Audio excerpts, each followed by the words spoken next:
Hi friends, मैं धीरज कुमार आप सभी का स्वागत करता हूं अपने यूट्यूब चैनल DI में। दोस्तों, आज मैं बिहार SSC के टाइपिंग से संबंधित कुछ बातें करेंगे। बहुत सारे यूट्यूब चैनल इस टॉपिक पे बात कर चुके हैं, लेकिन मैं अपने एक्सपीरियंस के थ्रू आपको सही जानकारी देने की कोशिश करूंगा। चलिए, आपके जितने भी डाउट्स हैं एक एक कर सभी को सॉल्व करते हैं। पहला प्रश्न हमेशा छात्रों के मन में रहता है कि टाइपिंग देने जाना चाहिए या नहीं। यदि हम नहीं देने जाते हैं तो क्या मुझे दूसरा पोस्ट मिलेगा?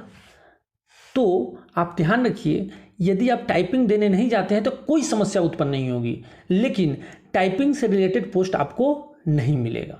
अब बाकी जितने भी पोस्ट है, दूसरा पोस्ट जो नॉन टाइपिंग है वो मिल जाएगा आपको। यदि आप उसका कटा पार करते हैं तो आयोग को दूसरा पोस्ट देना ही पड़ेगा। छात्रों का दूसरा डाउट हमेशा ये रहता है कि पंचायत सचिव में टाइपिंग होगा या नहीं होगा।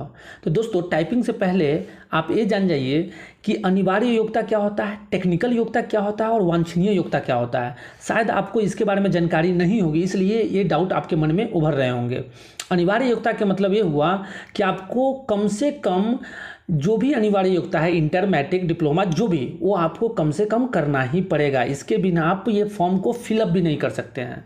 टेक्निकल योग्यता का मतलब ये हुआ कि उसी लेवल का कोई स्किल से रिलेटेड डिप्लोमा हो गया, कंप्यूटर टाइपिंग हो गया, कंप्यूटर से रिलेटेड कोई कोर्स हो गया, ITI हो गया, ETC, बहुत सारे टेक्निकल डिग्री है, उसे बोलते हैं टेक्निकल योग्यता। तीसरा आता है वांछनीय योग्यता।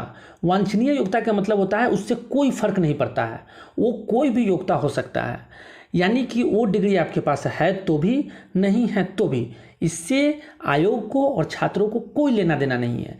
वांछनीय योग्यता तभी देखा जाता है जब आपका नंबर सेम हो, इक्वल हो, तब वांछनीय योग्यता के आधार पर उसका मेरिट बनाया जाता है। छात्रों का तीसरा क्वेश्चन हमेशा ये रहता है कि लिस्ट में नाम नहीं है तो क्या होगा, क्या मेरा सिलेक्शन होगा या नहीं होगा, क्या मुझे कोई पोस्ट मिलेगा या नहीं मिलेगा, क्या मैं फेल हो गया हूँ, क्या आयोग का गलती है। बहुत सारे क्वेश्चन उसके मन में चल रहे होते हैं।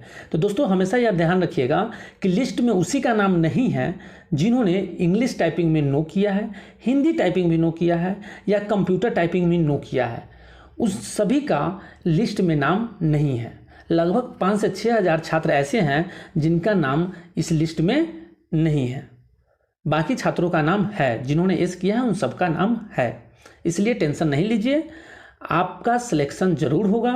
यदि आपका मार्क्स नॉन टाइपिंग वाले पोस्ट के लेवल का है तो आपको नॉन टाइपिंग वाले पोस्ट ही मिलेगा, क्योंकि टाइपिंग में आप अपीयर हुए नहीं है, इसलिए आपको टाइपिंग वाला पोस्ट नहीं मिलेगा। आखिरी सवाल जो मैक्सिमम छात्रों के बीच में रहता है कि आखिर हिंदी टाइपिंग क्या है, इंग्लिश टाइपिंग क्या है और कंप्यूटर टाइपिंग क्या है। जब ये दोनों हैं ही तो कंप्यूटर टाइपिंग देने की क्या ज़रूरत है। इन सारे सवाल का हम एक एक कर आंसर खोजते हैं। हिंदी टाइपिंग का मतलब ये हुआ, जो छात्र सिर्फ हिंदी जानते हैं, उन्होंने हिंदी में एस किया है तो उसे सिर्फ हिंदी ही देना पड़ेगा, क्योंकि आयोग द्वारा बहुत सारे ऐसे पोस्ट है जिसमें सिर्फ और सिर्फ हिंदी की ही ज़रूरत है, इसलिए वो हिंदी का ऑप्शन दिया है। इंग्लिश टाइपिंग में जो छात्र एस किए हैं उसे सिर्फ और सिर्फ हिंदी देना पड़ेगा। जो छात्र दोनों में एस किए हैं उनको दोनों देना पड़ेगा। फिर बात आती है कंप्यूटर टाइपिंग क्या है, कंप्यूटर टाइपिंग देने की ज़रूरत क्या बनी। तो दोस्तों, कंप्यूटर टाइपिंग ये आपके ऊपर डिपेंड के लिए दिया गया है। आप चाहे तो हिंदी में भी दे सकते हैं, आप चाहे तो इंग्लिश में भी दे सकते हैं, ये आपके ऊपर डिपेंड है। हिंदी और इंग्लिश किसी एक विषय में देने के लिए ही ये आपके ऊपर छोड़ा गया है, इसलिए कंप्यूटर टाइपिंग का एक अलग से ऑप्शन दिया गया है। दोस्तों, मैं आपके पास सही से सही जानकारी उपलब्ध करवाने की कोशिश करता हूं। ये वीडियो आपको कैसी लगी, इसकी जानकारी मुझे कमेंट बॉक्स में ज़रूर दीजिएगा। यदि कोई सुझाव या कोई क्वेरी हो तो इस कमेंट बॉक्स में ज़रूर लिखिएगा, मैं उसका जवाब ज़रूर दूंगा। यदि वीडियो अच्छी लगी हो तो लाइक, सब्सक्राइब एंड शेयर करना ना भूलिएगा। चलिए, धन्यवाद।